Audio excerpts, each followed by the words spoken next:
Well, Devin, thanks for sitting. Oh, sorry, we just changed the position of the. It's a good thing there's only one. Oh, no, now two guys. Two See guys? it. Okay. All right. Well, thanks for sitting through that intro with no music, because we didn't think about that. So I'm Vid. This is Mark Hames. Yep. We're here for some diamond capped. Is this Shadow Isles? No, it's Blessed Isles. So it's week 4 of the Blessed Isles Conference. The first game of the day is going to be Team Krugs versus Goliath Esports. Yes, Yeah, Goliath Armored. Esports. Armored, the diamond team. Yeah, so let's get right into it. Goliath Esports Armored, who is 1 and 2 in the standings. In the top lane, he has Kiyohime on Ornn. In the jungle, they have HCO Riss on Nunu and Willem. In the mid lane, we have Key of Light 09 on Rise. In the bot lane, we have Goaty Cake and Silverhammer on Sivir and Leona. It's actually fish cake. Fish Cake. G-H-O-T-I spells fish. It's the old, the English language is so messed up. You take the G-H from tough, you take the O from, what is it? Fish, I don't know. The O is from something, and then the T-I is from, function. Yeah. So it's fish. Okay, Fish Cake. Cool. All right, and on the red side, we have Team Krugs. We've got Sleason in the top lane on Set, Danelle in the jungle on Kane, Daki in the mid lane on Azir, and our bot lane Pickle Stir Fry and Juju Smashuster on Talia. Wow, that's not Talia, that's Tristana and Trundle. So confused by it was like Trundle. He's a support. Yeah, sometimes Trundle is now. a support sometimes. I am a big advocate of the Trundle support, especially into the Leona matchup. So Trundle support any of these big engagey kind of hook champions is pretty ideal because with the pillar you can create some disengage against the enemy support, and also you can put out a fair bit of damage to retaliate on the enemy ADC as well. If you do put out that auto, that's already a ton of damage. You're actually cutting the ADC's attack damage as well. And not to mention, the pillar is also really good against Ornn in this matchup, later game, just because you're able, if you're good with the pillar, you can stop his Ornhorn, the second hit. If you're good, you do have to hit that pillar. It's really. pretty perfect timing as well. It's pretty difficult to do. I've tried to do it in the past, but Nunu and Willem on the way. All right, that's going to be the flash forward, actually. Silverhammer is going to get the stun, but just like that, the pillar on HCORIS is going to stop that gank, and no summoners are expended except for the flash by Silverhammer. Yeah, I mean, the more we think about this, Trundle support pick is actually perfect against the composition of Goliath Esports Armored, countering both the Ornn. Is GEA 03? Yeah, That is my mistake. Let me go ahead and change that.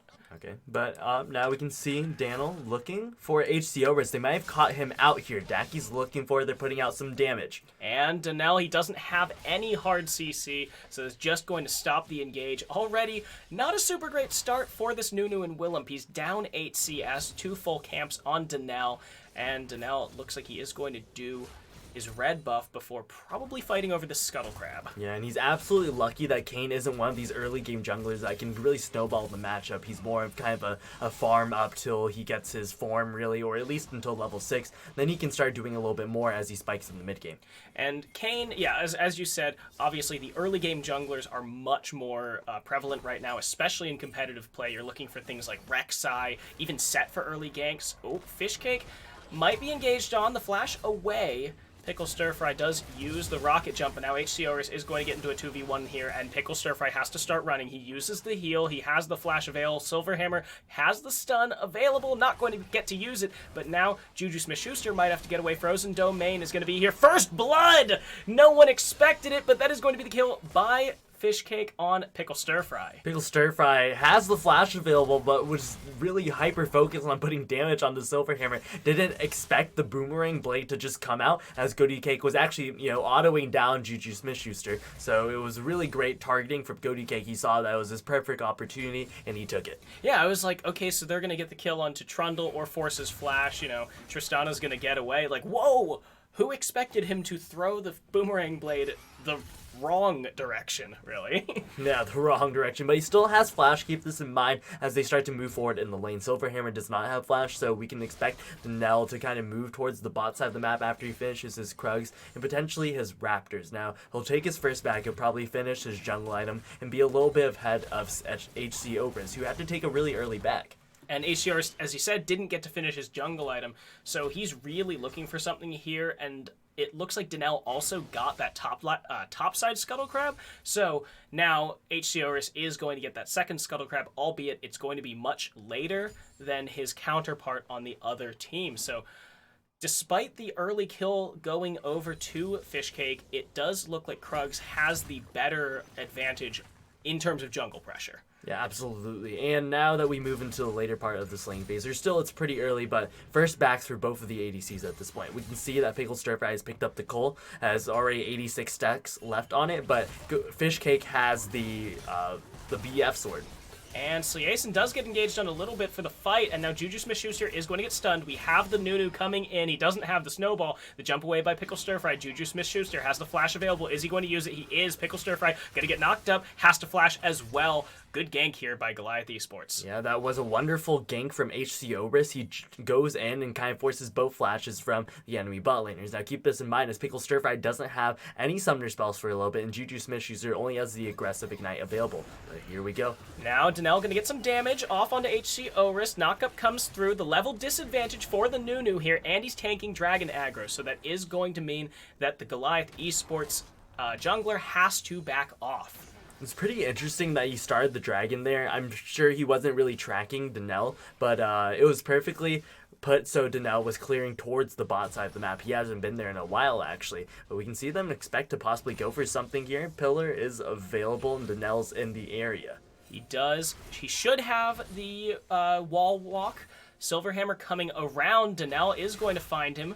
Or rather, Silverhammer finds Donnell because he can't really do any damage to that Leona this early in the game as Kane, but the re-engage comes through. Donnell going to take some damage, dodges away with the spin. Silverhammer is going to be stopped, and the pull in by Sliason, who got a good TP off. Donnell going to take the kill. Now Fishcake might be the second one. Showstopper going to get another one, and that's three for Krugs, 2 for Pickle Stir Fry. Silverhammer thought he had the jump on the play, found the enemy jungler. He knows it's a Kane. He's not super strong early, but didn't anticipate the TP from behind. Now, that with the combination of Juju Smith-Schuster's excellently placed pillar separating the two bot laners, they were able to pick up 2 kills off of that, and now this Mountain Dragon. So first Drake of the game going to go over to the Krugs. Let's see what the second one is. It's an Ocean, so either Infernal or Cloud Rift. Neither of them is particularly bad on either team. And look at that. Kiyohime didn't have the teleport since he used it to get back to lane earlier, so Sliason doesn't even lose a plate here. Great roam by the top laner of the Krugs, and he's even going to get a little bit of trade damage. Holy crap, it's about half his health. Yeah, and he's in a little bit of trouble right now. And trouble returns. Sliason does take half his health in return, but now chasing down Kiyohime flashes. Good job there by Sliason. He's actually going to be forced back right here, and he's going to miss a lot of these minions that Sliason is going to be able to, because he TP'd bot, right? He's going to miss a lot of the minions just naturally, but now he forces Kiyohime back, forces his flash as well, so Kiyohime is going to miss a bunch of this wave and a bunch of this EXP as it starts to move towards his tower, and very wisely Sliason is just kind of freezing the wave there, not fast pushing it, knowing that he doesn't have the full capability of shoving it into the tower and having that wave reset. And not to mention, look at the CS discrepancies here. Sliason was about even with Kiyohime before he got back to lane.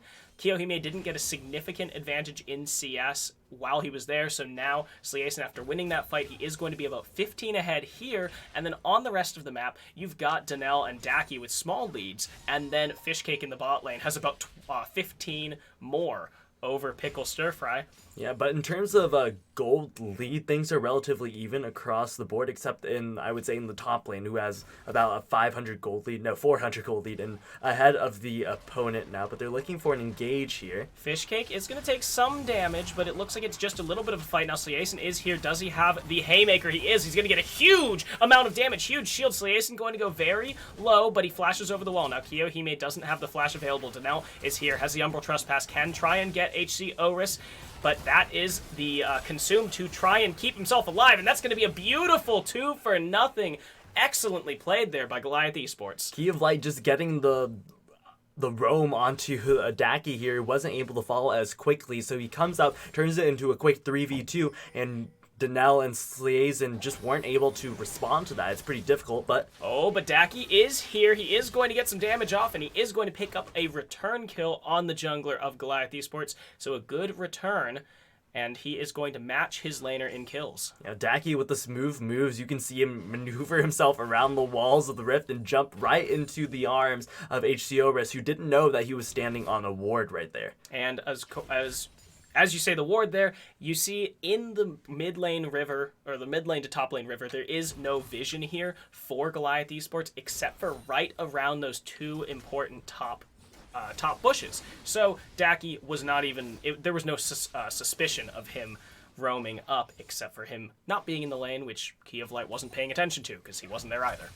We can see now both junglers on opposite sides of the map. The Rift Herald is up for either team to take. It looks like Donnell is kind of putting more priority towards the top lane right now. Knows that his bot lane is a little bit behind. They have those 2 extra kills, and they're just kind of farming up right now. When you have the call, your goal is to get through lane, not really to win lane or even go even in lane. You're just trying to get through lane at that point, and because he has the call, he's about 30 CS down, not putting out a lot of pressure in terms of damage against Fishcake.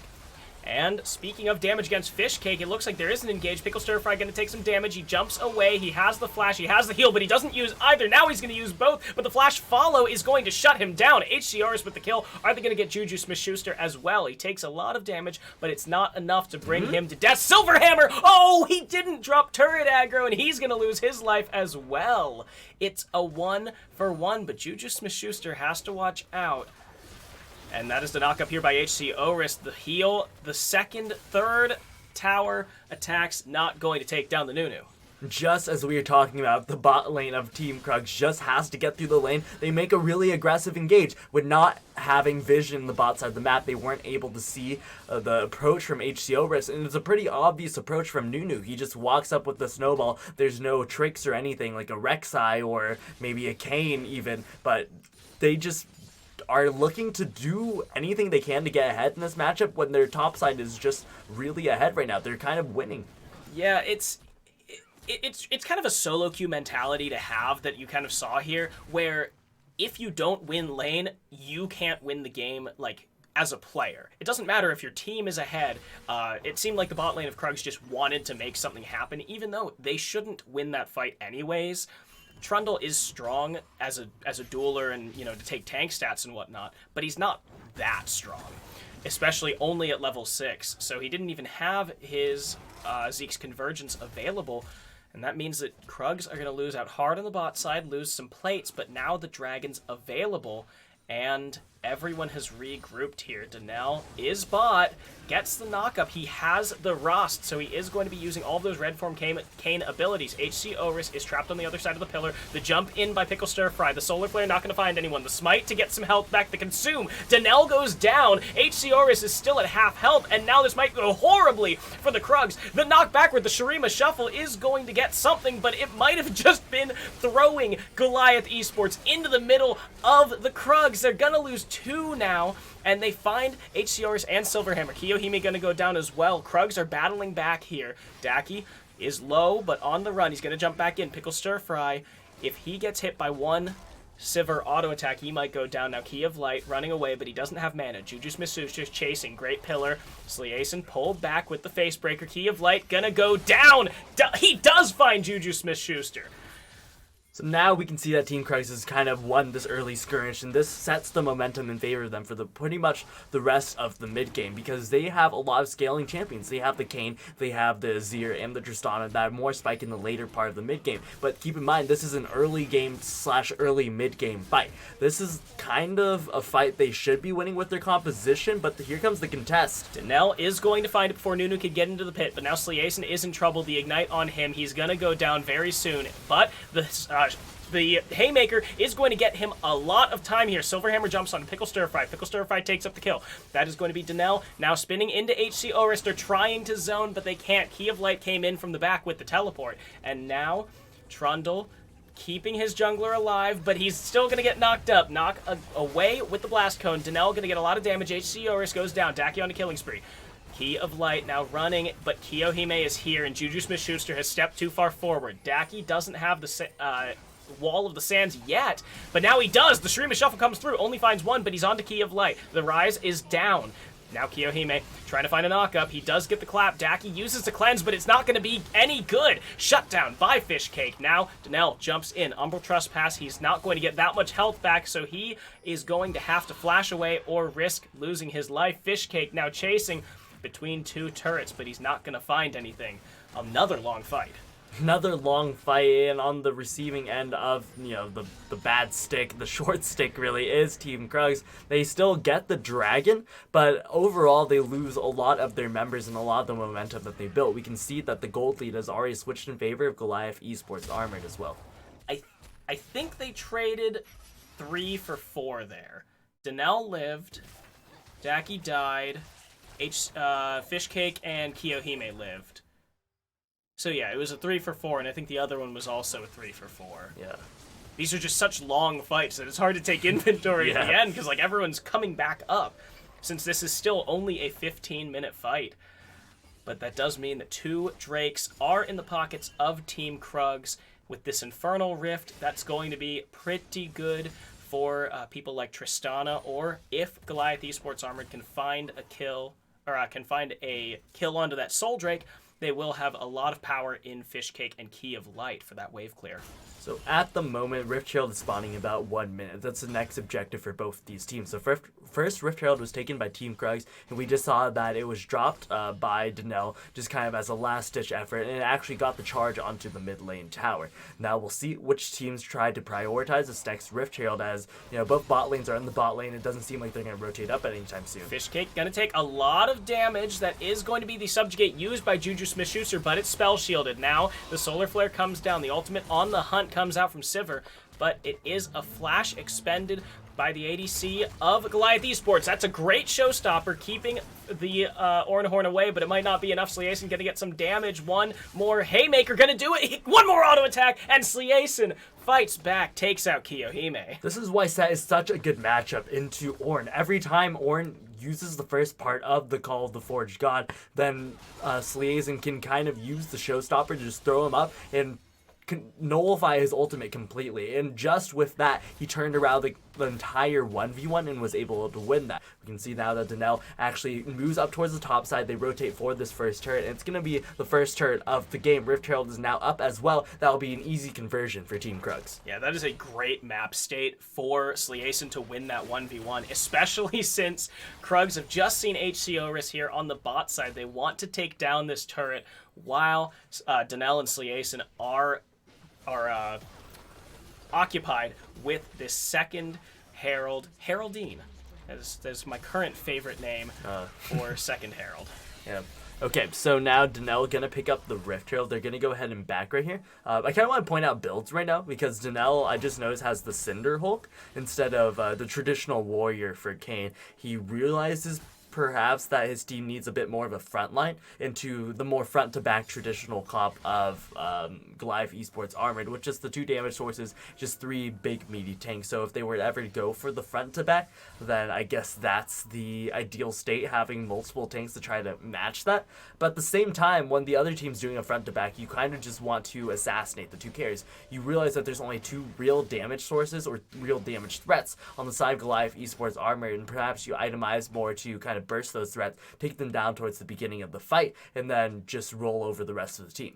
And while I totally agree with you that you kind of want to just be able to assassinate because it's only 2 damage threats, rather than the potential 4 that we have on the side of Team Krugs, what we are really trying to say is that Donnell, yes, the Rost is good because the 2 damage threats in question, one's a little bit tankier, one has a spell shield, so you're not just going to be able to pop them in one combo.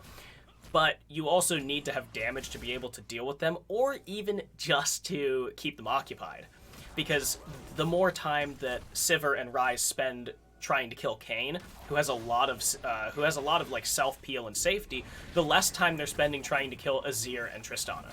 So now the Rift Herald has been stopped in the mid lane, but he drops it on a minion wave, so it's not going to get the charge on the turret. They move over to the Infernal Dragon, but they spot out HCO Risk. Oh, and HCO Risk, that is a great pillar that keeps him from using the Blast Cone into the pit. The teleport now by Sliason, the Dragon going to go down for the Krugs, and that's going to be a huge absolute zero, but it does no damage because he's Nunu and doesn't have any damage items. Now Silverhammer has to flash over the wall.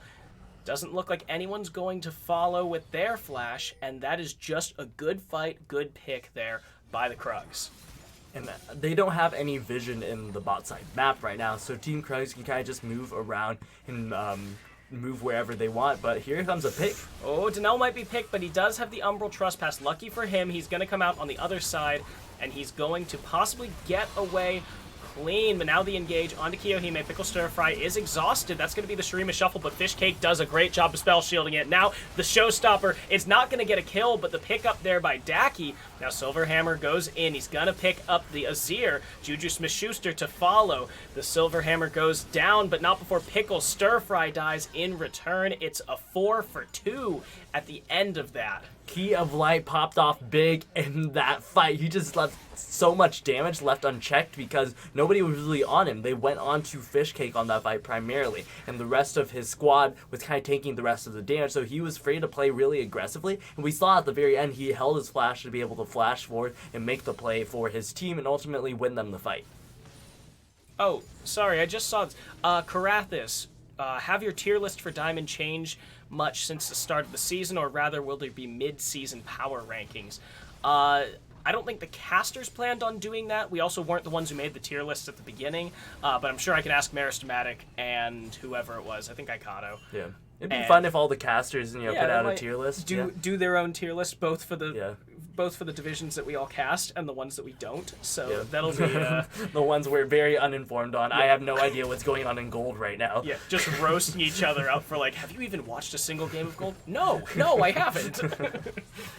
Alright, but things starting to slow down a bit. 3 dragons on the game state for Team Krugs. They're starting to kind of run away with this one, but keep in mind the Key of Light is really big. These team fights are absolutely dependent on both of these mid laners. Daki using his Shurima Shuffle to kind of disrupt the fight, stop it from being a pure front to back, because they're going to lose those. But Key of Light, if nobody's getting onto him, he's going to be the main damage source, not Fish Cake. Keep this in mind as they move forward and potentially tunnel vision onto the ADC of Goliath Esports. And because, we're saying that, like, Key of Light, and he's going to be the one doing the damage, and it's in a vacuum, it's pretty simple. Oh, he does the damage, kill him. But he's got a Rod of Ages, he's going to get a Leandri's Torment, so that's just so much more effective health than what Fish Cake will have, since Fish Cake is actually just building ADC items, regular damage. So Key of Light is going to be so much tankier, so much harder for anyone who basically isn't Pickle Stir Fry to deal with, because even Azir is more focused on wombo comboing here with the wall. So now, with a 2,000 gold lead, Team Krugs does still have control over the map state, and with 2 minutes left on the Dragon, they are looking to pick up this Infernal Soul. When we're comparing items across the map right now, we can see that all members, except Slicin really, in the top lane, they're kind of behind their counterparts, really. We can see that only the Nash's Tooth, but just 1 second. Okay, Silverhammer is going to make it out, not going to want to find that engage. But ADC and mid for both Team Krugs, they're kind of behind on their counterparts. Ceres Embrace just now completed for Key of Light, and he has 9 stacks on the Rod of Ages and also has the whatever mask it is. Haunting guys. Yeah, he has the Haunting Guys as well, but just sitting on the Nash's Tooth and Oblivion Orb and 2 Needlesses for Daki. And Pickle Stir Fry, actually a full item behind Fish Cake, who already has his Essence Reaver completed, and Pickle Stir Fry looking to back pretty soon and pick that one up to try to match here. And Key of Light, if it were basically anyone else, Daki having those 3 components in his inventory, that's actually kind of better than usually having one or 2 completed items, because 2 needlessly large rods, they're just both really strong items, and Oblivion Orb is really gold efficient for a second source of magic penetration. Looking for the engage right now. Juju Smith-Schuster is on the run. Kiyohime does have the ultimate, but he's not going to be able to use that Ornhorn. But now with 20 seconds left on the Dragon, the purpose is clear. They were looking for a pick. and they were looking for Dragon Control, and I think they're going to find both here. They're going to pick up Sleason. Juju Smith-Schuster is the next one. He doesn't have his flash available, but he will be able to walk out. It looks like Krugs are going to have to seed this Infernal Drake. A big mishap from Sleason, kind of costing his team the Dragon Soul right here.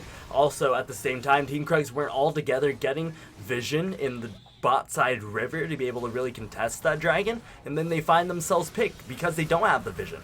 Kiyohime gonna take some damage. He's taken to about half health. Now he's ticking with Ignite. Pickle Stir Fry gonna take the kill. Great job there by the Krugs. They're gonna knock up Silverhammer as well. Donnell trying to run. He's stuck in the wall. He gets popped out. Now Key of Light, they need to focus this Rise. The ultimate coming out from Azir is going to disengage himself, but it does leave Donnell high and dry. Daki is going to pick up one before he loses his life as well, but again, it's the wrong carry. It's a 2-for-2 for both teams, but it looks like Goliath Esports Armor had a little bit more of the momentum. Keep in mind that Key of Light is still alive. That's the guy who we are watching. HCORIS looking for a dive, perhaps, but stopped by the Trundle Pillar right there.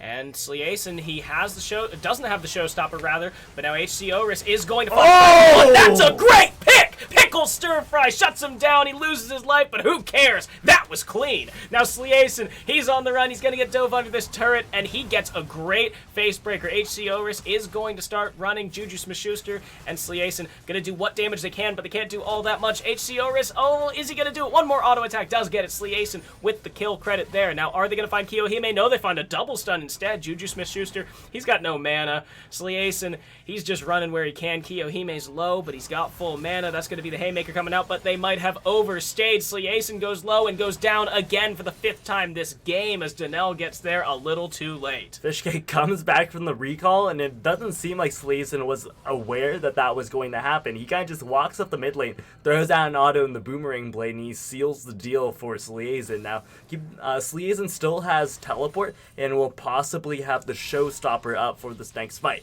Both of these teams are now moving over towards the Baron, and things are still in a very even game state right now, although Team Krugs is slightly ahead. Team Krugs slightly ahead in the gold department, but look at it. It's level 13 Ornn, which means his 2 Ornn items and his 3rd masterwork for the ADC are going to all come out, so that's a little over 3,000 gold for Goliath Esports, so they're a little bit ahead, actually, when you also consider the gold efficiency of the Rod of Ages and the Seraph's Embrace. Absolutely, and he's still waiting on another level to be able to upgrade that Seraph's Embrace, but that will come before the next fight, surely, unless Team Krug just magically groups as 5 instantly. Yeah, if you can win before Kiyohime gets level 14, yeah, that's one way to do it. But that doesn't seem like the move right now, as all of Team Krug is in the bot side of the map. Daki actually resetting already, as well as Juju Smith-Schuster, but all of Goliath Esports is now looking for the group. Ornhorn is available. Keep this in mind as they move forward, potentially dive for this turret. The turret should go down fairly quickly. Fishcake is here, and Sleason might be in trouble. He uses a showstopper back into the team. He's going to get stunned. The Haymaker comes out. It's going to find Kiyohime, but he still gets the knockup. That's a great Ornn ultimate. Kiyohime goes down. Pickle Stir Fry with the kill, but that's going to be 2 members falling already. 2 tanks of the side of Goliath Esports Armored. HCORIS going low. That's a flash over by Key of Light. Daki, he does find the kill on the Nunu, but again, they're not focusing the right target. Pickle Stir Fry going to take a kill onto Leona. Juju Smith-Schuster goes low, but Pickle Stir Fry has to jump out. It's a quadra kill for Ornn. It doesn't matter how well you do in these fights if you do not take down Key of Light, and he goes for more. Pushes in with the Realm Warp, and they move the turrets into the inner tower right now. They're looking for the inhibitor tower potentially, but they don't have a wave, so they're going to go ahead and back off and clear the top side, but a really big win for Goliath Esports Armored. Krugs needs to pick their targets. We talked about it before Key of Light really started getting fed, but now he's on 3 items. He's 11, 3, and 8. He's got a 400 gold shutdown on him, and it seemed like Krugs were just completely ignoring him. I mean, he flashed into the mid laner of Krugs, and they ignored him and killed other people instead. I don't know what to say because, it's pretty obvious that you have to go for Key of Light in these situations because he is the main damage threat. We saw how much damage he could put out in that fight, and the rest of his team is just kind of distracting while he starts to ramp up his damage just more and more. And keep this in mind, he didn't even have the upgraded Seraph's Embrace that time. Ornn upgrade his own item. I believe he has to do like two of his own. So his 2 own. He wasn't 14 at that point, so he couldn't upgrade the Seraph's Embrace. But it does look like Key of Light is going instead for a Rabadon's Death Cap, which is a better Ornn upgrade. Yeah, it's extremely gold efficient upgrading that Death Cap into a Death Crown. And now the Infernal Dragon spawning. Goliath Esports Armored once again getting the move and able to get a lot of vision control and dragon control at this point. And Goliath Esports really does have a much easier to execute comp. You've got the Ornn Horn, which is basically guaranteed engage, unless Krugs are going to use a bunch of engage tools on you, and it looks like they might have to. That's the Dragon going over. The Infernal is the second one, but now Silverhammer going to low. That's the Ornn Horn, but it only finds one. Pickle Stir Fry going to do some damage. Daki gets the kill here, and Key of Light moving forward. The Absolute Zero coming out. Danelle loses his life. It's a 2-for-1 now. Maybe a 2-for-1 now.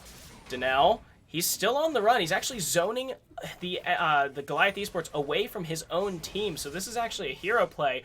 Key of Light taking some damage. And we do see the Morellonomicon finished by Daki. Key of Light going to go low. That's a flash in by Silverhammer. He's going to get Daki very low, but Silverhammer goes down to Pickle Stir Fry. Pickle Stir Fry is focusing the wrong target again. He's on HC Oris, not Key of Light. So now, Pickle Stir Fry moving off the back of this fight, we can see the rest of Goliath Esports pushing into this inhibitor tower. Danelle has a little bit of wave clear, but definitely not enough to stop the Sivir Rise combo. This inhibitor tower will go down, but to potentially Team Krugs can contest for this inhibitor. Sliason is up now, and with that home guard, he can come in. They're both going to walk in. He and Pickle Stir Fry, they're moving in. Oh, the teleport comes in from the back. That's Juju Smith-Schuster moving forward. He's got the subjugate down. The flash in Sliason. He doesn't get a stun. He might have done something wrong here, but now Key of Light, one more auto attack should do it. That's a shutdown. Pickle Stir Fry finds it onto him. HC Oris might be the second one to follow, but the Ornn is here. It is still a 3v2 because Sliason went down. It's a 3v1, and Juju Smith-Schuster on the run, on the hunt. Kiyohime comes in, but they just clean up there, and it looked like it was going so well. Sleazen found the perfect teleport flank, but didn't do anything with it. He flashed and nothing happened there. He flashed and missed his Facebreaker. Yes. He caught HC Oris. He didn't catch Key of Light, and even though the Rise went down, he didn't have. He just didn't have any damage. He didn't have any health at that point. So you basically just traded your top laner for like a 200 health Rise. At the same time, it was a shutdown. We have to give them the benefit of the doubt. But there's a ward in the back of the pit. They're going to spot them doing the Baron right here. Danelle is not up. It's a pretty fast Baron. It looks like it's about almost half health at this point as the rest of Team Krug starts to move in. And it doesn't look like Team Krugs can do anything. Juju Smith-Schuster doesn't even have the flash to get into the pit. So the Baron is going over to Goliath Esports. And, it isn't an unexpected turnaround, but it's still a turnaround nonetheless. Yeah, the composition of Goliath Esports Armor just scales naturally. It's the Sivir Rise. Once you get 3-4 items like they are now, then they can just start to roll over these team fights if they play it even imperfectly. It's just a very easy composition to execute. We saw that they were losing a little bit early, but they managed to stay in the game and then actually kind of come back in some of these later team fights.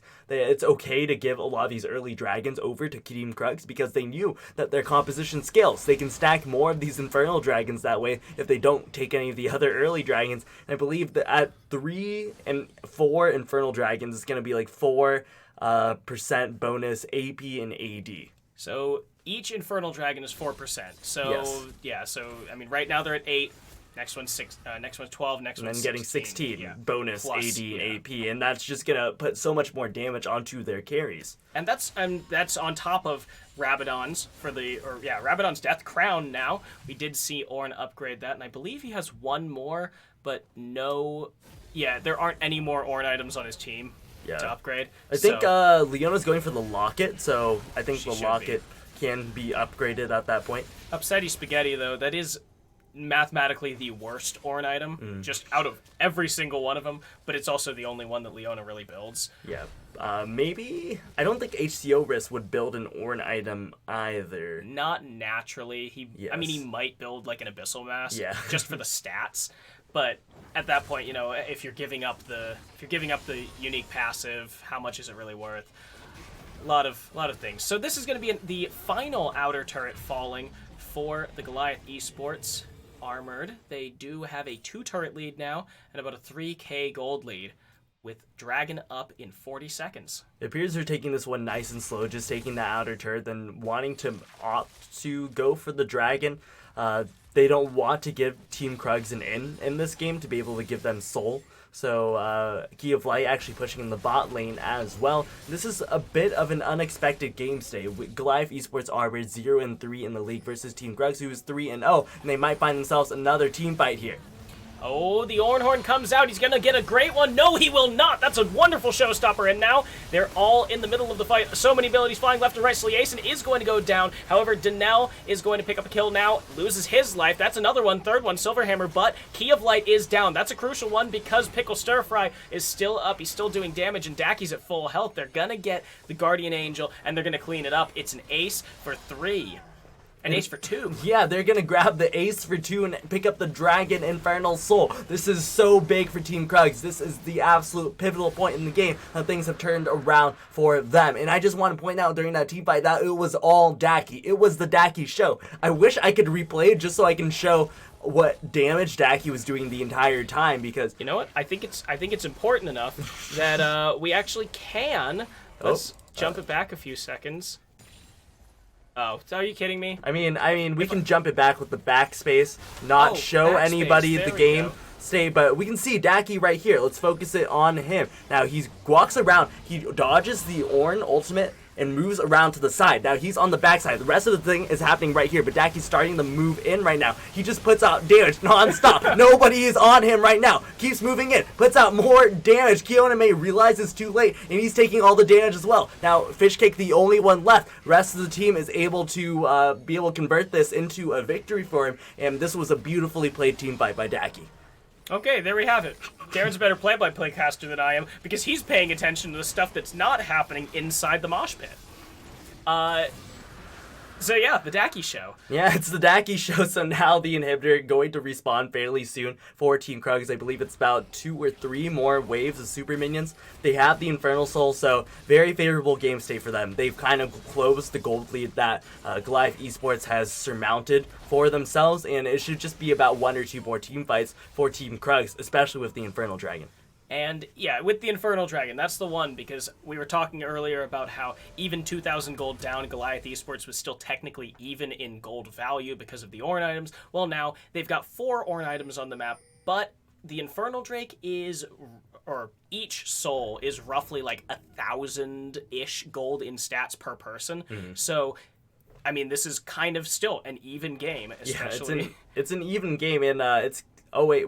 Fiona finally got the locket as well, so that's going to be upgraded for Ornn. Has not been upgraded yet, but things are definitely slowing down. I forgot to take it off Azir. We were following Daki. I was wondering why that was like. It's like it just feels so weird. Like the camera's jittering back and forth. Yeah, it's because it's locked on the guy who's stutter stepping. Yep. So now they're moving forward, perhaps looking for the engage with Juju Smith-Schuster in trouble. Yeah, he might get picked here, but they don't actually have any damage. This is all 3 tanks, and the subjugate going to be used by Juju Smith-Schuster. Sliason does have the face breaker, but he can't get close enough to pull in. He does have the flash, however. Ooh. Oh, that's going to be the great pillar, and now the showstopper is going to come in. They're going to take down Fishcake immediately. Kiyohime going to go down, and Silverhammer as well. They find 4, and Key of Light wasn't there. He couldn't help his team, and now 5 strong. We're going to see Krugs run it down. 40 seconds on death timers for 4 members of Goliath Esports Armors. They're running into the tower. Key of Light, the last one here to defend. He is strong, but how can he do it? They jump onto him. He forces the flash away. Pickle Stir Fry is going to get onto him. That's just gonna be him blown up. Key of Light goes down, and Krugs battles it back from what looked like certain defeat. They take a great team fight. They take the Infernal Soul, and they finish it out in classic fashion. They move to 4-0.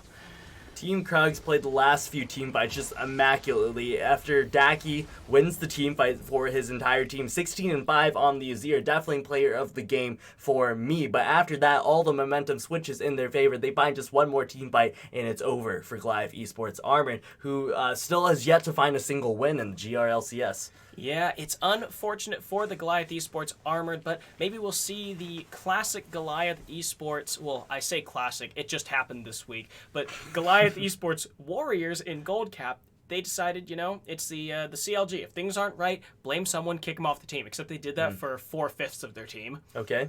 So maybe Goliath Esports Armored will shake things up, maybe do some role swaps, maybe find some subs just to see if something works. But they did look good here for so much of the game. For so much of the game, absolutely. And there was just a few pivotal team fights that just lost them the game. But they were making good moves. They were slowing the game pace down, knowing that they could control these team fights. But when you leave Daki left unchecked in a team fight, you're just gonna lose that one. The easy to execute comp seemed to work really well for them. Having a Nunu, something a little more kind of in your face. You don't have to you don't have to Jarvan or Rek'Sai it, where you really have to play out of your mind in the late game to make a difference. But Key of Light, Fishcake, they both looked really good on these late game carries, and they didn't look bad in the early game either.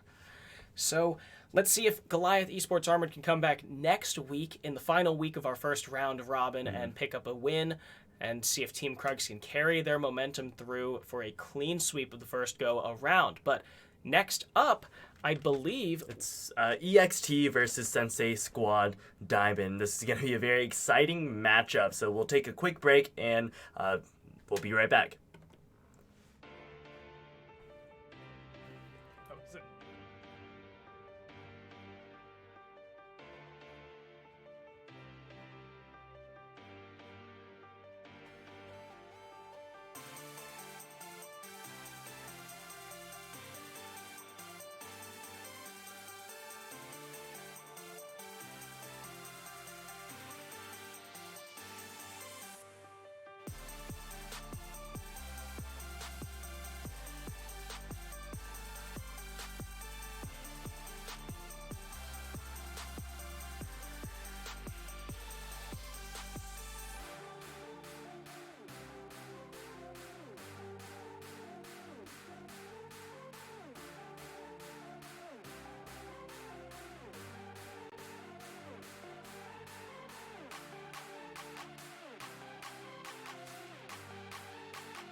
I always sigh at the beginning because it's like every time I have to switch off a good song, I just don't want to. Yeah, and we have to cut it off in the middle of the song. I mean, we could wait until the end of the song. That's what they do on like radio shows and stuff. They're not going to cut it off in the middle, so maybe in the future. Maybe in the future. We'll let you guys listen it out. They actually don't do that on like LCS or Oh yeah, Overwatch. they don't. Yeah, they just don't. cut it off in the middle of the thing. So, without further ado, let's move on to our second game of the day: Team EXT versus Sensei Squad Diamond. They should just be Sensei Squad. But since Sensei Squad was originally a platinum team. Yep. So on the blue side we have EXT. In the top lane we have the famous Reptar on Mordekaiser. In the jungle, Chameleon Jax on Set. In the mid lane, Fissure playing the Orianna. In the bot lane, Let's Have Fun and Curb Stomp playing Ezreal and Zyra. Meanwhile, on the red side, we have the Sensei Squad themselves. We got Virgin Jordan in the top lane on Nautilus top. We have Water Bear in the jungle on Jarvan the Fourth. We have Fiction in the mid lane on Anivia, and our bot lane Boar and FB Jake on Vayne and Janna. And all of Sensei Squad are invading on top of the ward. Yep, pretty unfortunate for them. That means Chameleon Jax and Reptar going to be able to move in, grab a ward on the top side of the Sensei Squad. They're going to be spotted. Oh, okay. I thought that Zyra plant was literally Zyra just waiting there. I'm just like, what are you doing? Like, what is she doing? Yeah. She's just not even moving. Yeah. But yeah, early ward for EXT, gonna be able to spot out Water Bear's pathing pretty early, and that's pretty important in terms of Jarvan, just because Jarvan is gonna look for these early ganks. You want to know which side of the map he's on, so that way you can play safe on that side, and that the mid laner can play to the other side of the map, depending on where the Jarvan starts. So this is a very, Anivia is much more like stay in lane focused. She's not necessarily a weak laning champ, but she doesn't win these 1v1s, so she is on the weak side of that. Meanwhile, the top lane, Nautilus, is just such an interesting, weird pick. He's got a lot of base damages, he's naturally tanky, but Mordekaiser should still be able to beat up on him. So Chameleon Jax should have a fairly smooth time here in this early game on Set. Yeah, nobody really there to threaten him, especially Jarvan goes kind of low in his clears, as we see right now.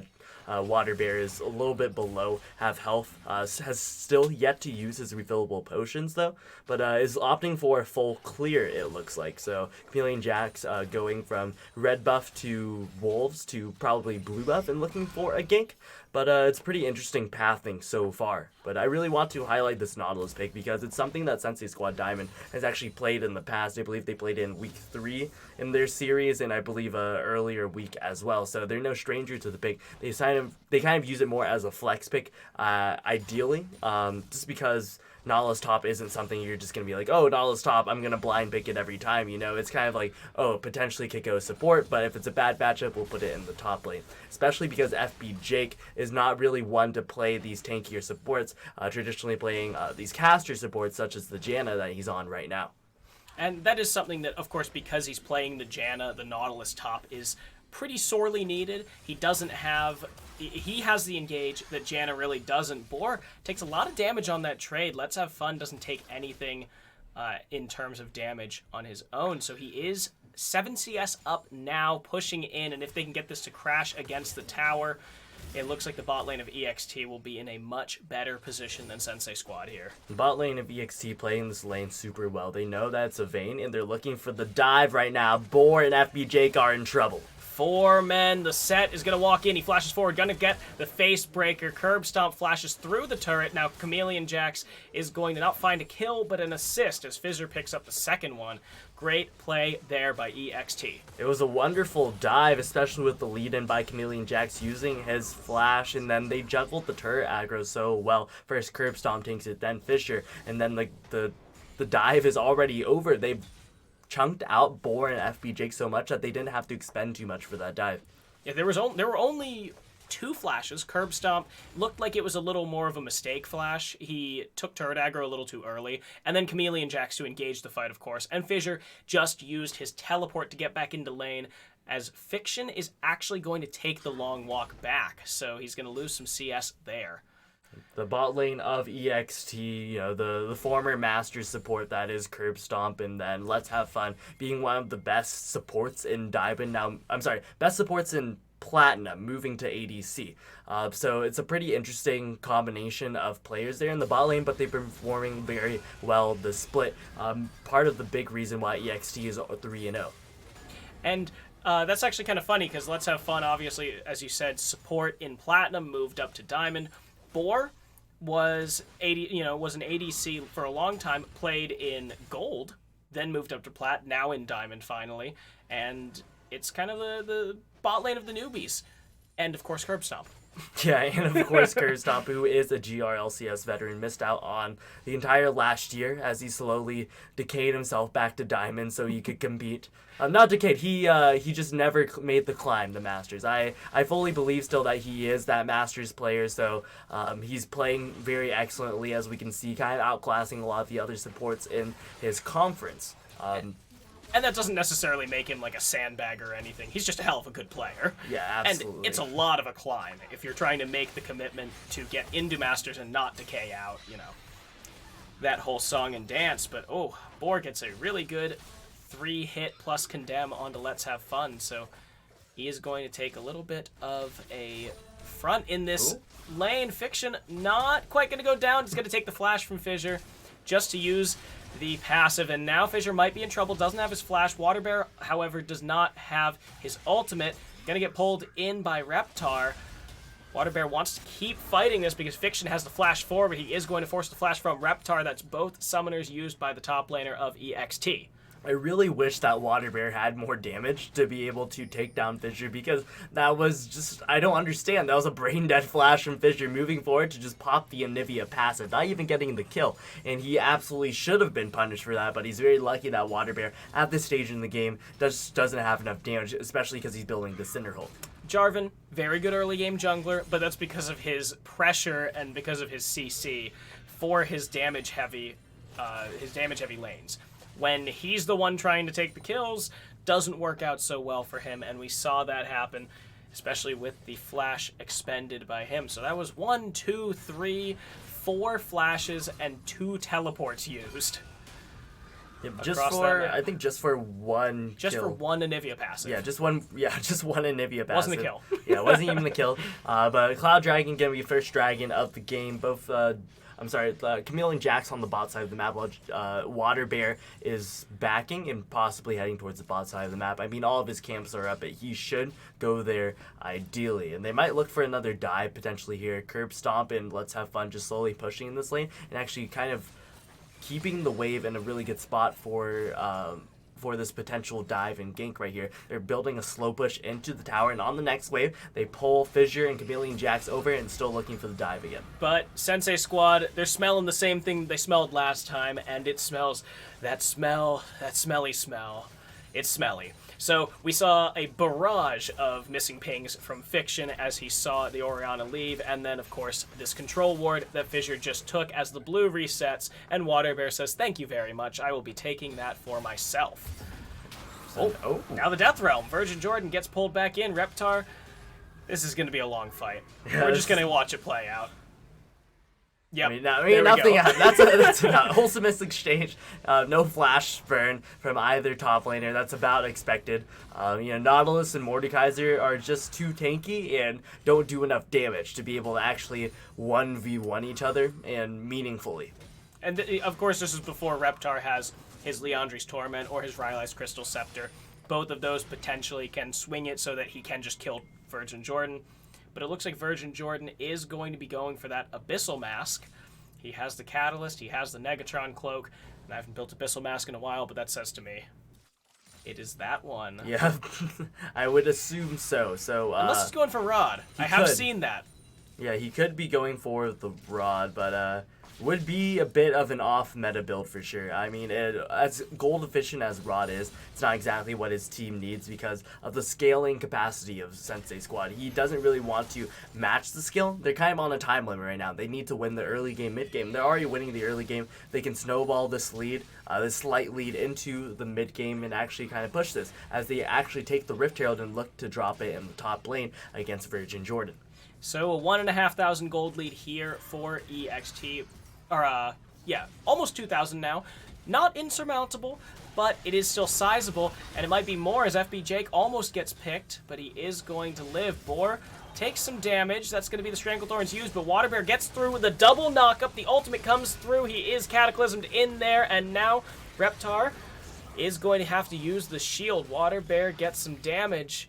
He's kind of low now, so he's got to keep himself a little bit aware of his health total. Water Bear waiting in that bush for an absurdly long amount of time, but Shockwave already coming out. Ignite too! And that is the Spellbook Ignite, so Fiction is trying to run away. He doesn't have, or actually he does have the Anivia Egg now, but Chameleon Jax is here, so this should be a pretty easy kill pick up for EXT. Their third of the game. Fiction goes down, Set with his second. Fissure, knowing that his jungler's on the way, can kind of set that up really early. Throws out the Shockwave, knows that he doesn't have enough damage alone to finish it off, but with the help of Chameleon Jax, it will be a very easy kill. And now very easy turret plates. They did drop the Rift Herald in the top lane, so that was 2 plates going over as well. Now a 3,000 gold lead. Water Bear's here, and he is joined by FB Jake, but Water Bear is in trouble. That is... Ooh. Wow! That last hit, but it's a shutdown. I mean, yeah, that's fair, but that was a really big shield coming on to, from the Facebreaker. Was it? No. The Haymaker. The Haymaker, yeah. They have 2 abilities that sound almost exactly the same. Yeah. Now, things starting to slow down a bit as both junglers are kind of off the map for the moment. Rift Herald and Dragon are not up for quite a bit, so don't expect to see any big team fights for now, but maybe some 2v2, some 3v3, some solo kills. And yeah, it is time for Sensei Squad to have a little bit of breathing room. They've been put on the back foot for so much of this early game that now I think they're just happy to have a little bit of time to themselves, and Fiction's happy to have a little bit of time to poke Fissure out and delay that back.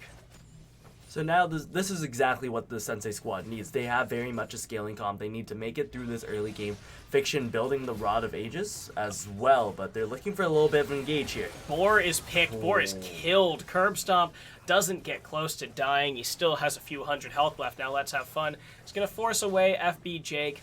And as you're talking about needing to be patient, needing to scale up, we see some high-quality vein spotting here. I mean, that's exactly what we saw last game. It's the caster curse. We talk about, hey, the bot lane of Team Krug just needs to play safe here. They go in with the Trundle Pillar, and not even having the Subjugate, I don't think.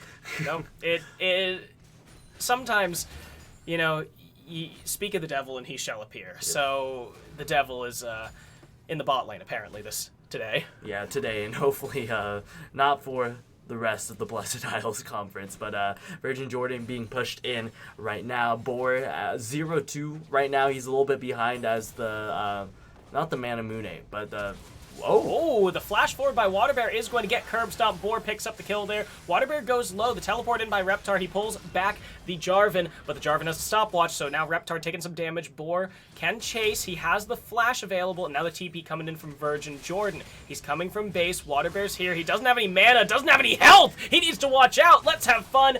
Gonna go down anyway. Boar with his second kill here in the bot lane. Fiction has flashed away. One more by Fissure will do it, but Fiction slows him down, and Fissure,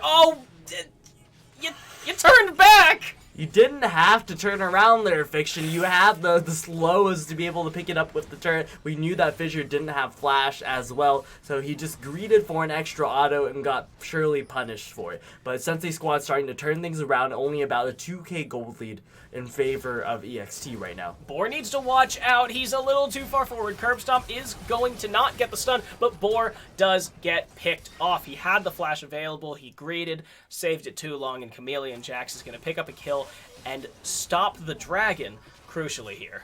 Some classic vein spotting, just again. I mean, he picks up 2 kills in a really great skirmish for Sensei Squad, but they don't decide to back off. I mean, the dragon is up, but they don't exactly want it. They know they have to reset anyway, but it looks like he just want to take a faster reset. The high IQ strategy of going back to base.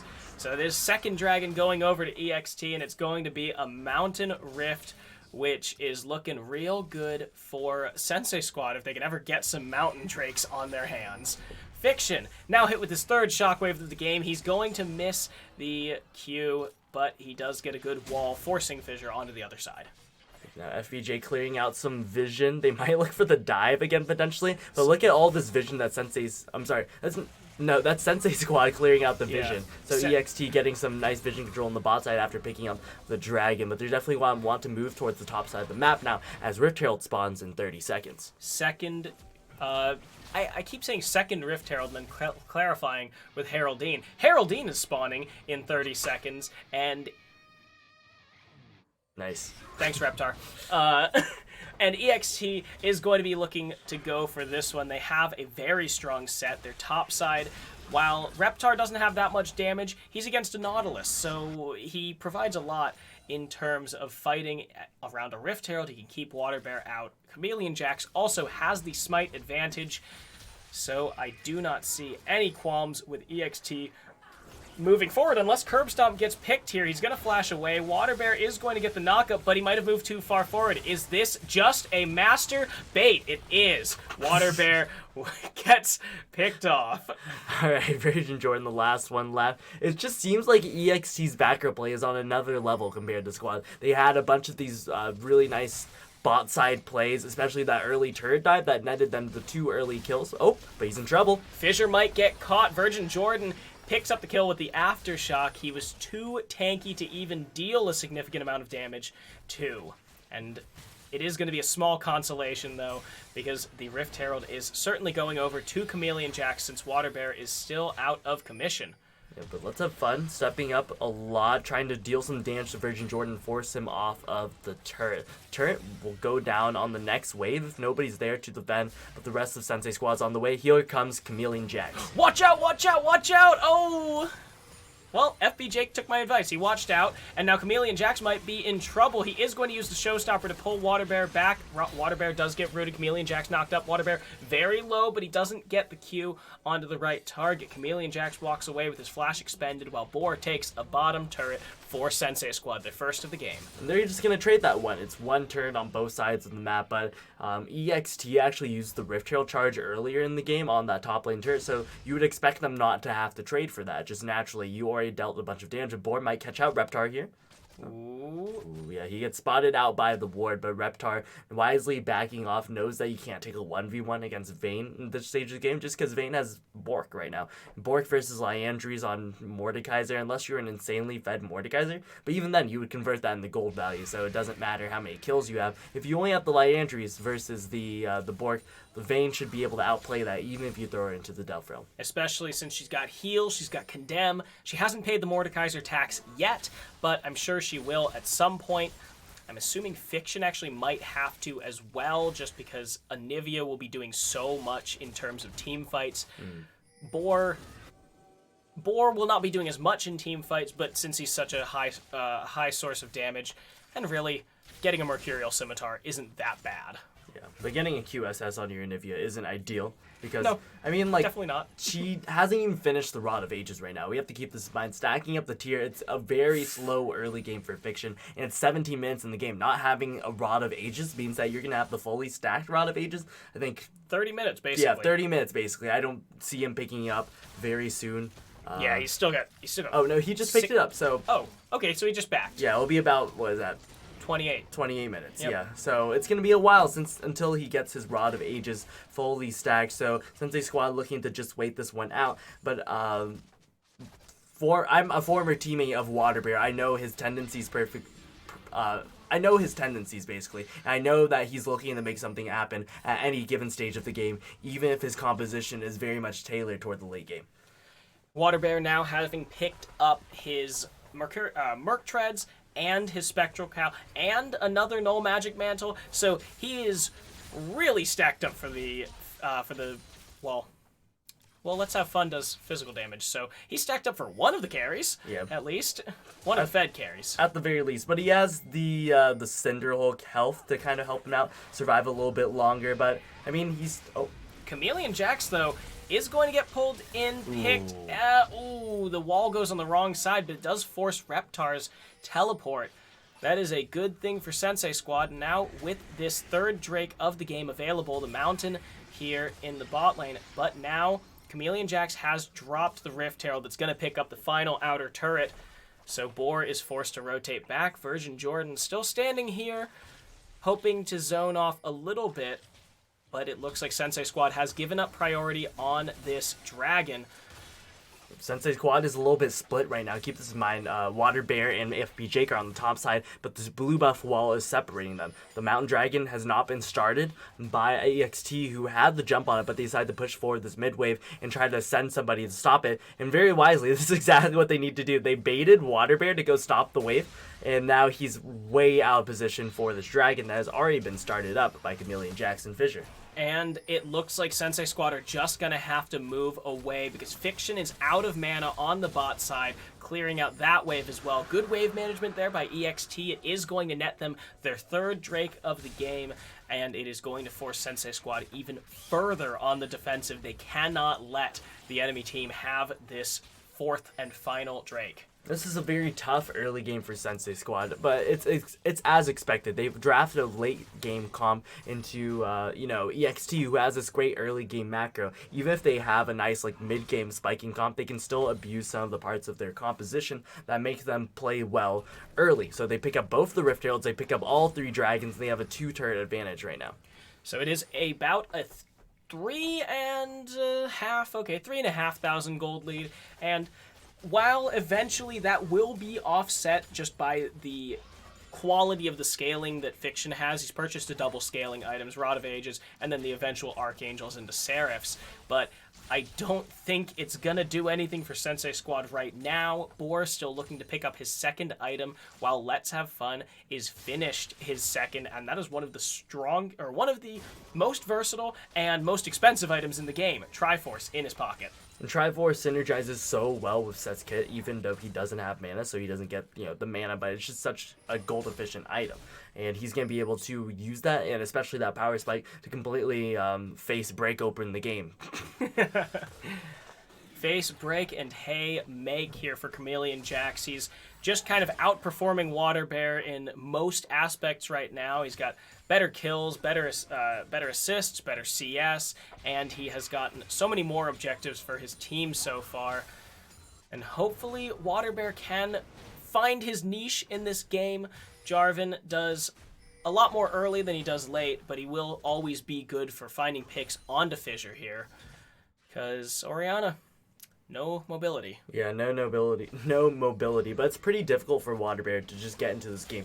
You pick an early game jungler with all losing lanes, essentially. And once you have that, then you don't win the early game, which is as expected. You drafted all losing lanes, then what can you really do at this point? He's going to pick up the Gargoyle Stoneplate, but potentially get picked off right here. Takes a lot of damage. Just standing still here, so he's going to try and get out. He flag drags away. That is 2 ultimates committed for him, but it is going to force him back, and we see the pings by EXT on the Baron here. Water Bear is, he has to back now in order to have a chance at coming back, but now Chameleon Jax has found Virgin Jordan. Oh, but he goes in with the dredge line. I don't know if he wanted this. He does not. That is going to be Fiction helping his top laner get away. But now Vision being completely choked out here by the side of EXT. They're going to ward out the top red side of the map for Sensei Squad completely. And it looks like Reptar is caught on the other side of a wall, but Fiction is here. The flash forward by Chameleon Jax. He is going to find Boar. Boar cannot peel himself away. Oh, the ultimate comes up for FB Jake, but that's going to be Fissure with the shockwave. FB Jake flashes, but Let's Have Fun picks him up. Boar gets the kill onto the Ezreal. Fissure has to use the stopwatch now. Reptar uses his as well. Oh, Boar goes down before he can pick off Fissure. Water Bear's another one. Fiction on the run has the egg, but that is going to be a 4-for-1 for EXT. And EXT finding the perfect opportunity to fight. Keep in mind, Sensei Squad still hasn't scaled fully. Only 5 stacks on the Anivia, on the Rod of Ages, and still hasn't completed even the Archangel's staff. So it's pretty difficult for Sensei Squad to be even able to win a fight. But at the same time, EXT played it so well. Both Chameleon Jax and Reptar kind of moving together as a unit in and out of the fight to be able to just upload a lot of damage onto the front line of Sensei Squad. And after that, they just start to roll over the other team.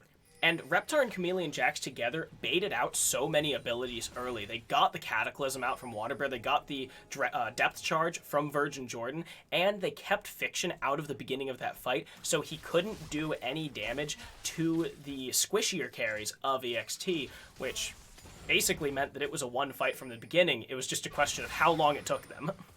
So now Baron is up and available for either team to take, but it doesn't look like they're prioritizing it. They know that this next Mountain Dragon is going to be the Soul. So both these teams moving to the bot side river, and it looks like Sensei Squad has the initial push for it. They get the vision, but they start to fully back off. This is a major mistake from Sensei Squad, as Curb Stomp and Chameleon Jax can just come in with their sweeping lens and just clear out all of the vision that Sensei Squad just placed. And it looks like they're about to do that. Chameleon Jax does have the sweeper available, so I'm sure he'll pop it on the backside. Meanwhile, FBJ clearing what he can, but it's in the Sensei Squad's blue side jungle, so it's really not far up enough to do anything of substance. Waterbear trying to find Chameleon Jax, but he might have found himself in death. That is a pick, easy, and now Chameleon Jax is going to go low, but FBJ is in the death realm. Chameleon Jax now going to go low, not down. Boar finds a kill onto the set, and Fissure is here. Fiction is in the egg. It looks like Sensei Squad have just found themselves a big fat L around this dragon. They're just leaving Fissure to clean up the scraps, and it looks like Dragon is in the cards for EXT. I mean, we talked early in the game about Water Bear just wanting to try to force any play, try to look for something, try to get his team back in the game, but this is not the time to do it. They kind of had the vision control on the Dragon to an extent, but fully backed off of it and opted to grab the waves instead, which were pushing into their turrets. And then they forced the play onto Chameleon Jax. They just lose the team fight because they're just not strong enough in terms of items right now. They're a scaling composition. They have to keep this in mind moving forward, but they already found themselves in a 7k gold deficit. This like triple scaling composition is something that Sensei Squad actually played a lot last year with Water Bear while they were in Platinum Capped. And while it worked in Platinum Capped, they only lost one series, and that was because they forgot that they were drafting Nasus, Kale, and whoever their scaling bot laner was. So it's like even worse than this in terms of picking 3 scaling lanes and losing. Yeah, the only time they ever lost was that. So I think it was just kind of a little like, oh yeah, like we can pull this off, guys, don't worry. And then, oh right, we can't do this against diamond teams. We can do it against platinum teams. The thing is, it worked out because Water Bear was able to win the early game despite having losing lanes, just because he was such a better jungler than any of the Platinum Cap junglers. But now he's being matched by Chameleon Jax and finds himself in a bit of trouble. Matched by Chameleon Jax, finds himself in a bit of trouble. Meanwhile, Fissure finding himself as well in a bit of trouble, but he has Chameleon Jax, the quote-unquote better jungler, coming in. Now, Water Bear trying to deal with Reptar, but I don't think he can quite deal with Reptar. Goes over the wall in the Death Realm, but it looks like this is going to be his last call. That's it. Zyra with the kill. Now, Boar trying to find Reptar, but he is not going to get pulled back with the grasp. So Baron is available for EXT to take. Water Bear is not there, as well as Fiction. Just 25 seconds on the jungler of Sensei Squad, so it'll be pretty difficult for them to contest. It looks like they're giving up the contest altogether. They definitely cannot contest without a smite, without a way to get over the wall, and much less without a way to get back there safely. So Baron goes over to EXT. They're going to be 10,000 gold in the lead here, and they're going to push it further with these Baron-empowered minions. EXT playing this game, just League of Legends, just so cookie cutter right now. They know exactly where they need to be, grabbing all the objectives possible, only having to trade one tower in the bot side this entire game, but finding all the fights, finding all the vision, finding all the objective and the objective setup. They're just rolling over Sensei Squad with their macro play. If there were a textbook on how to play good League of Legends macro, it would basically be what EXT is doing right now. They are, in the early game, they punished the weak lanes, which, I mean, granted it was every lane, but they punished the weak lanes. They go ahead, they transition that into early dragons, both early heralds, and now they've got the soul. They took a very clean fight against Water Bear, and this is the classic Korean style of capitalizing on everyone else's mistakes, which still really does work here at, you know, a non-professional level of play. And now they're going to grab the first inhibitor tower. They're kind of spreading out their Baron, as we can see Chameleon Jax in the top side of the map. Shockwave already expended, but I don't know if he got anybody. And now Curb Stomp is going to be slowed, knocked up, picked off, I believe. FB Jake with the kill there. Had to go over to the Janet. Couldn't have gone over to anyone slightly more important, but still they lose the inhibitor for only Curb Stomp. Yeah, but Chameleon Jax was zoning away Boar, I believe, the entire fight until he ended up joining the team. But a bit of an overstep from EXT grabbing the inhibitor in exchange for Curb Stomp's life, who realistically didn't have to die there. Chameleon Jax should have been pushing in the top wave and kind of forcing somebody from Sensei Squad to kind of meet him there as he pushes in with the cannon minion. Gonna be threatening that turret on this next wave as well. Fiction is there to wave clear though. The wave clear is just too good for the Anivia. Now has actually completed both scaling items, so this is a huge power spike for Anivia. Now Boar chasing down Chameleon Jax. He's not going to get face broken, but he doesn't want to chase. That's smart. Yes, We're going to take one off the Vein Spot encounter. Yeah, take one off the Vein Spot encounter. Board, honestly, not playing too terribly this game, but in all these team fights, he just can't do anything because the composition of EXT just rolls over them at any stage in the game, up until now, really. Both carries for Sensei Squad now have their 2-item power spikes, the Bork and the Blade of the Bork and the Ginsu's Rage Blade for Boar, and then Fiction having the Saris and Blaze, and 10 stacks on the Rod of Ages completed. And there goes Let's Have Fun, picking up a solo, or not a solo kill, Curb Stomp actually, with the pick credit there. Now Fiction in trouble because Fissure's here. That is the Zyra, that is the Anivia egg. They do trade Curb Stomp again. Yeah, Curb Stomp doesn't realize he's not tanky enough to be able to be positioning like this, and FB Jake actually picks up the second kill onto him. And from what I remember, this Curb Stomp did play a lot of Braum previously, so oh wow, that's a big showstopper. The Haymaker is not going to connect to anyone, but he does get disengaged by the Monsoon. The top lane inhibitor turret going to go down, followed shortly by the top lane inhibitor itself. Looks like they're rotating down to the bot lane inhibitor, where Reptar is just pounding away on that turret. Yeah, Curb Stomp in some of the previous splits where he played for Unlucky Retribution. I think that's the only team he's ever played for his GRLCS career. But he was kind of forced onto a lot of protector support, so the Braum and the Tom Kench primarily. Protecting, what's his name? Who's the ADC for Unlucky Retribution who's just insane? Tien Sama. Him and Tien Sama were just an insane bot lane because he just played Protect for Tien Sama the entire time. It was kind of forced onto that. But whenever he made the climb, the Masters, then it was a lot of these caster supports as he's showcasing in this split. And I mean, while protector supports are actually mostly better right now, but that's with the meta ADCs. Vayne is not a meta ADC, and definitely doesn't do well with like all of those tanky supports. Does okay with Braum, but not that much with Tom Kench. Yeah, but now they're moving forward. They can't afford to give over this Elder Dragon, but they might just have to. Fighting at a choke point. Boar gets pulled back in. The Elder Drake goes down. Virgin Jordan gonna get breathed on. Wah! Fiction is going to be the next to follow. Chameleon Jax. Oh, Chameleon Jax was not in the Death Realm. So and this looks like it is going to be a quick cleanup for the end of the game for EX. Reptar just showing off. He bought the Zhonya's, but never had a real use to use it. Really. Okay. So he's like, all right, I bought the Zhonya's for no reason. Now they're pushing in for the two Nexus Towers. EXT completely control this game and demolishing Sensei Squad in 32 minutes and 45 seconds. They'll move to 4-0 in the standings, and EXT just playing so well this game. All right, that is EXT, our second 4-0 team here on the. But yeah, there's two 4-0 teams now for the Blessed Isles Conference. Sensei Squad, however, falls to 2-2 even.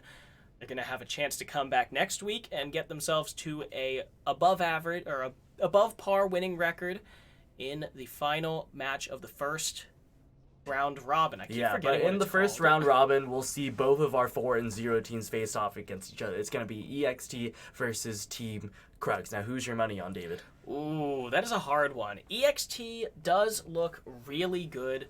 I mean, obviously, they looked really good here, but I think that was a little more of a draft issue on the side of Sensei Squad. Sensei Squad. You're picking 3 scaling lanes. You're gonna suffer from that. Team Krugs, on the other hand, they did pull out a good victory coming from behind after getting behind against a scaling comp. So, from this week, I'm going to have to go with Krugs. Okay. Yeah, I mean, Krugs definitely has the momentum going in, but EXT has been absolutely demolishing the composition. We'll see how well they do against a better team in the form of Team Krugs, but we'll have to see next week, I suppose, on the 5:30 Blessed Isles Week 5 stream. Yeah, and I mean, that's obviously going to be our third and final one because we're not going to start off with that one. And right? I mean, yeah, we don't have to start off. We don't with have that to. one. We don't want to give Right. up all our Wait a minute. firepower. That's my job. Yeah, Yeah, that's I decide this. Yeah, I decide the schedule. So I'm definitely making that one the third one. So thank you though. That is going to be it for us tonight, and I think it's it for us for the week. So come back on tomorrow. Yeah, come back tomorrow at 5:30 when we have Asami and B-Pots for the Lunari Platinum Conference. Friday with Asami and Rexco Dragon. Yes, for the Solari Conference. And, well, then we'll just let you know about the rest of the week. So that is going to be it for us tonight. Thank you for watching and have a great evening. Which one's the ending? There we go.